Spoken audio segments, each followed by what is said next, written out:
Meanwhile, Iran says progress has been made in talks with the United States to end the 3-month conflict in the Persian Gulf, but pushed back on any notion that an agreement is imminent, with a senior official saying the U.S. has complicated negotiations.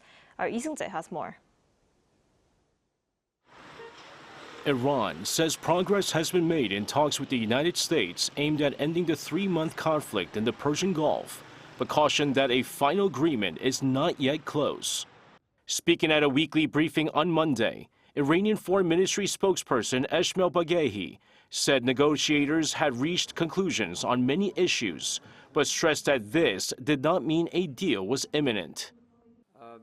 It is true that we have reached a conclusion regarding a large part of the topics under discussion, but to say that this means the signing of an agreement is imminent, no one can make such a claim.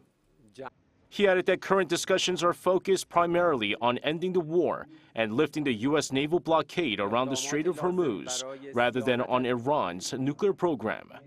According to Baghaei, a proposed 14-point memorandum of understanding would center on restoring safe passage through the strategic waterway in exchange for Iranian guarantees on maritime security. However, he also criticized the shifting positions by U.S. officials, saying they have complicated efforts to reach an agreement.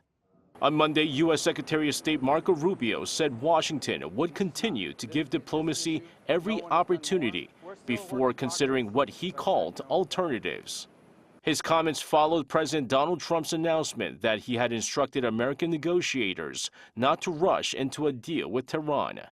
Despite some progress in peace talks, the two sides remain divided over several key issues, including Iran's nuclear ambitions, Tehran's demands for sanctions relief, and access to billions of dollars in frozen oil revenues overseas, as well as the ongoing conflict between Israel and the Iran-backed Hezbollah group in Lebanon.